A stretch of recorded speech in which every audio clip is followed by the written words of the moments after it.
This is a story of the Berlin Airlift, the operation carried out by the Royal Air Force and the United States Air Force to supply 2.25 million people of Berlin with food, coal, and other necessities of life.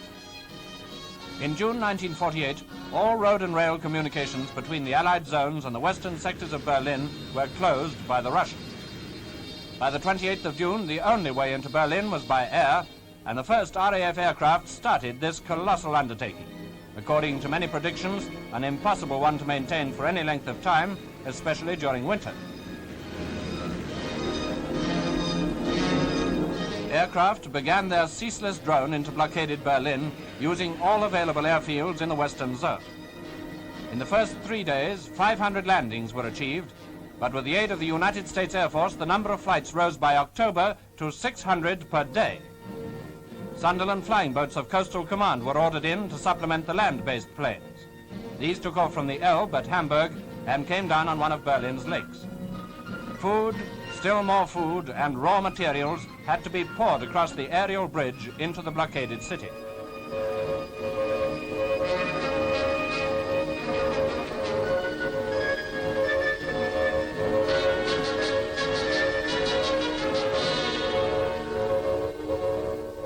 Only one narrow corridor led from the base on the Elbe near Hamburg to the unloading base at Havel Lake in the British sector of Berlin.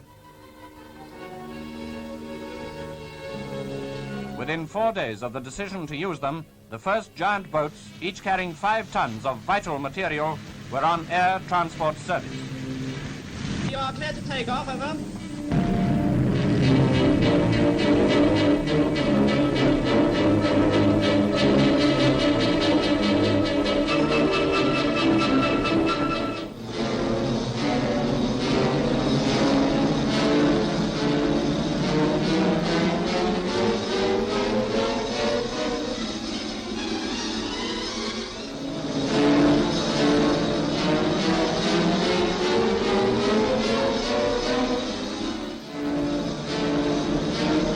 Soon winging their way daily over the port of Hamburg, destination Berlin. Jolly, jolly 6 months, I've got 6 months to last me all my life. I've tuppence to spend and tuppence to lend and tuppence to send home to my wife. No cares have I to with me, no pretty little girl to receive me. I'm happy as a king. Past the Olympic Stadium, and presently over the only power station left working in the western sector.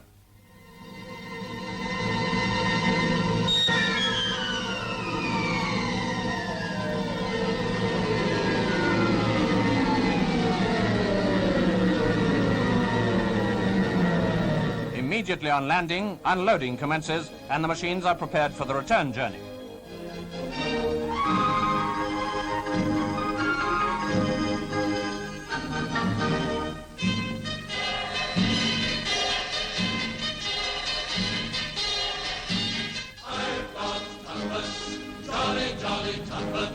I've got tuppence to last me all my life. I've tuppence to spend and nothing to lend and nothing to send home to my wife.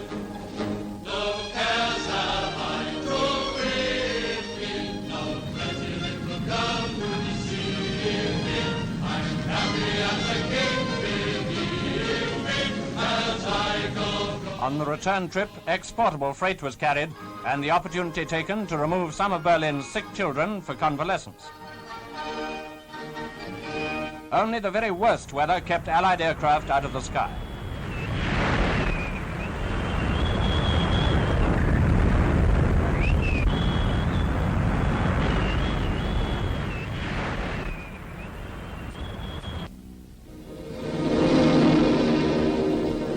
Even through storms and mists, the hazardous chain of supply went on.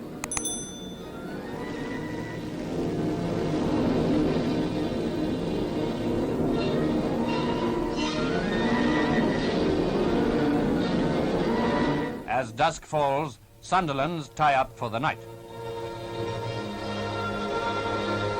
Although doing valuable service, the Sunderland's part was small compared to the land-based planes. These these indefatigable blockade runners carried on throughout the night and into the dawn.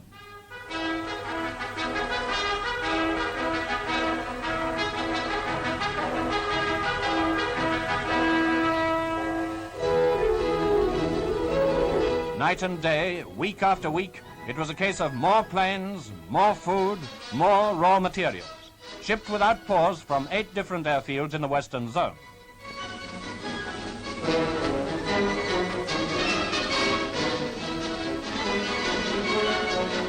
Month after month, the tempo of flights was stepped up, and by Christmas, American and British planes had made 100,000 trips and carried a total of 730,000 tons into Berlin. Even cars were transported. But coal, equally as vital to Berlin as bread, was the greatest load of all. Over 1 million tons have now been flown in. Hundreds of planes of all types and sizes, military and civil, were pressed into service. The RAF York, load 9 tons. The Halifax, over 6 tons. The Viking, over 3 tons.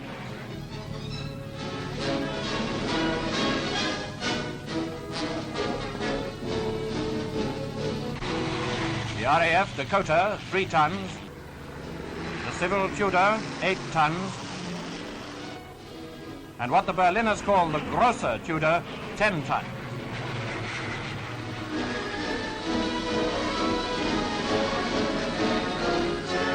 As an additional boost to the airlift, the RAF introduced its Hastings, each carrying over 9 tons.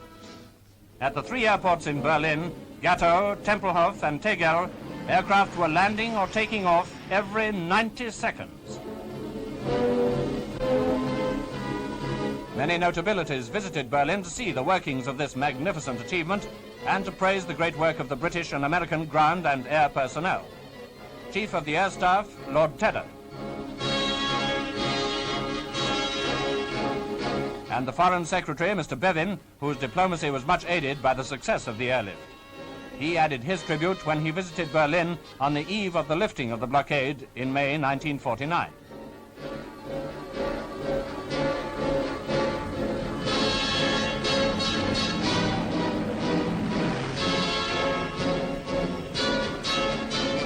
For 10 whole months, a ceaseless stream of Allied aircraft landed in Berlin, where Germans, supervised by British Army personnel, eagerly unloaded the vital supplies. Air crews of the RAF and Commonwealth crews from Australia, New Zealand and South Africa, together with their British charter colleagues, all of them played their part with the United States Air Force in maintaining this non-stop operation. A combined operation which on one day landed in Berlin a record load of nearly 13,000 tons. That is equivalent to the normal tonnage moved daily by surface transport before the blockade. Newsprint for Berlin's democratic press comes in. Mail for the outside world goes out.